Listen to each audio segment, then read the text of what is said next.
Cheers பா.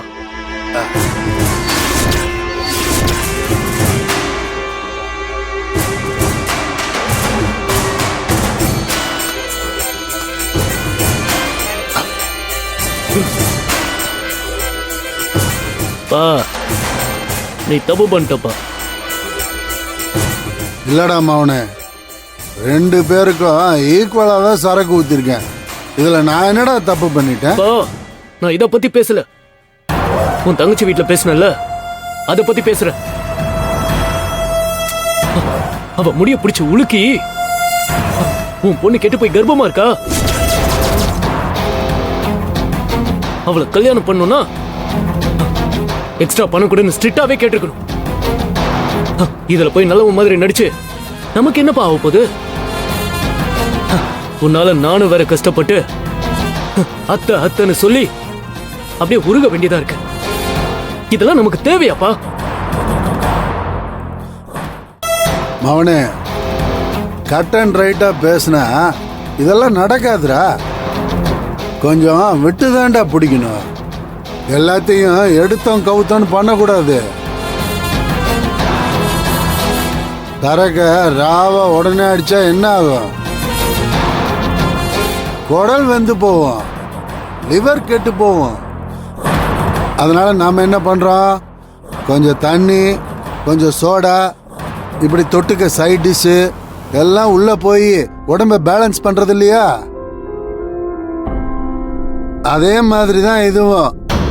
உடனே டப்புன்னு எதுவும் பண்ணிடக்கூடாது. கொஞ்சம் கோவம், கொஞ்சம் பாசம், கொஞ்சம் மரியாதை, கொஞ்சம் பரிதாபம்னு எல்லாத்தையும் தொட்டுக்கினாதான் நம்ம பேலன்ஸ் பண்ண முடியும். அப்பா செம்மையா ஒரு உதாரணம் சொன்னப்பா. எந்த கவிஞனாலையும் இப்படி ஒரு விளக்கத்தை கொடுக்கவே முடியாதுப்பா. டேய், நீ சொல்ற மாதிரி இப்பவே உன் பொண்ணு எவன் புள்ளையோ வயிற்றுல சுமந்துட்டு இருக்கா, அதோட அவ கழுத்துல தாலிய கட்டணும்னா அமௌண்ட் ஜாஸ்தி ஆகும்னு சொன்னா நம்ம ஆட்டத்தை அங்கேயே களைச்சிருவாங்கடா. நம்ம பணத்துக்கு ஆசைப்படுறோன்னு தெரிஞ்சு நம்மள வேணான்னு சொல்லிட்டு நம்மள மாதிரியே வேற யாராவது வெறும் பையலுக்கு கட்டி வச்சிருவாங்கடா. என்னப்பா பேச்சு வாக்குல நம்மளையும் வெறும் பையன் சொல்ற? டேய், குடிச்சிட்டா உண்மை வெளியே வரும்னு சொல்லுவாங்கல்ல, அதான்டா உண்மை வெளியே வந்துருச்சு. அதை விடுறா, இப்ப அதுவா முக்கியம்? நமக்கு அவ பணம் சொத்து எல்லாமே வரணும். அது வரணும்னா கொஞ்சம் அப்படி இப்படி அட்ஜஸ்ட் பண்ணி போனாதான்டா எல்லாமே நடக்கும்.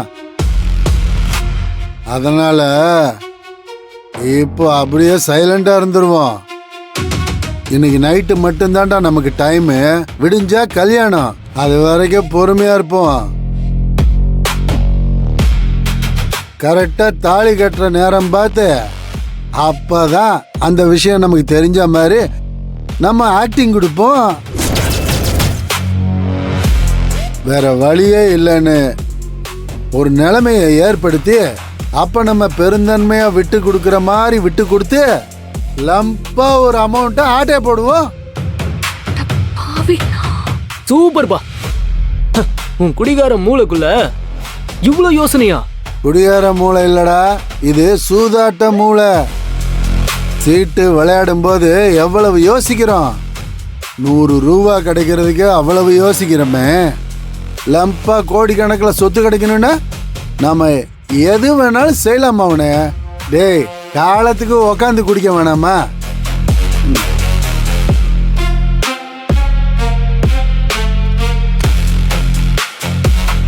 அதுக்கப்புறம் கல்யாணம் முடிஞ்சதுக்கு அப்புறம் அவங்கள துரத்தி விட்டுட்டு அந்த வீட்டுக்குள்ளேயே உக்காந்து நிம்மதியா தண்ணி அடிக்கலாம். எல்லாரையும் வீட்டுக்கு வர வச்சு சீட்டு கூட விளையாடலாம்டா. ஏன்னா வெளியில விளையாண்டா போலீஸ் தொல்லை அதிகமா இருக்குடாமா. அவனே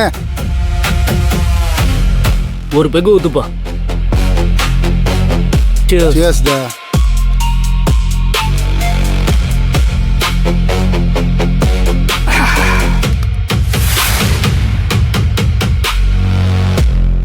என்னப்பா பேசிட்டே ஃபுல் பாட்டில காலி பண்ணிட்ட? டேய், காலி ஆயிடுச்சா?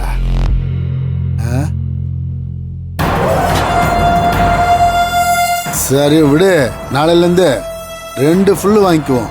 2 ஃபுல்லு பத்துமாப்பா நமக்கு? டேய், டெய்லி சாப்பிட்றதுக்கு முன்னாடி ஒரு ஃபுல்லு, சாப்பிட்டதுக்கு அப்புறம் ஒரு ஃபுல்லு, இப்படியே 3 வேளையும் சாப்பிட்றோம். இதுலயே சுருதி யாராதுரா?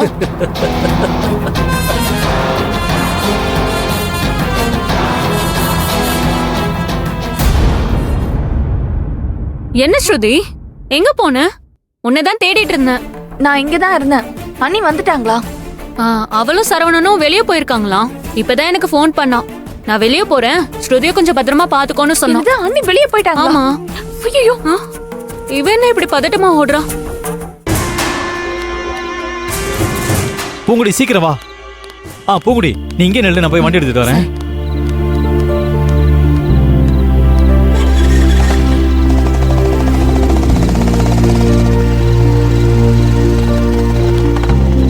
ஏறு. போலாமா? அண்ணி, நிறுத்து. ஸ்ருதி, ஸ்ருதி. ஸ்ருதி, ஏன் இப்படி ஓடி வர? என்னாச்சு ஸ்ருதி? ஸ்ருதி, என்னாச்சுன்னு கேக்குறேன்ல.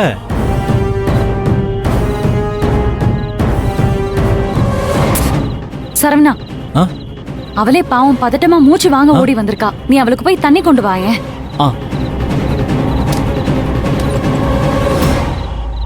ஒரு நிமிஷம் இரு, வரேன். ஸ்ருதி, அண்ணி, அண்ணி, ஸ்ருதி, என்ன?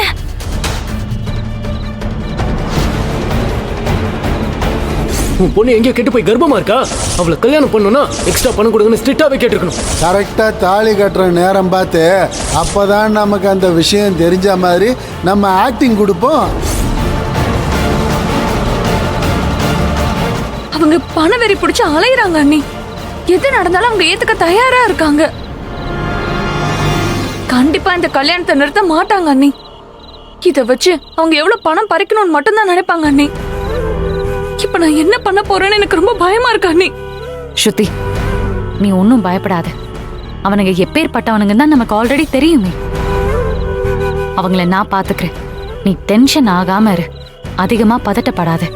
அது உன் உடம்புக்கு நல்லதில்ல. இப்ப நான் சொல்றத மட்டும் நல்லா கேட்டுக்க. இங்க பாரு, நானும் உங்க அண்ணனும் வெளியே கிளம்புறோம். ஒருவேளை நாங்க திரும்ப வராம கூட போகலாம். அண்ணி, பதட்டப்படாத. ஒரு பேச்சுக்கு தான் சொன்னேன். இந்த நேரத்துல நான் செத்துட்டேன்னு கூட செய்தி வரலாம். அண்ணி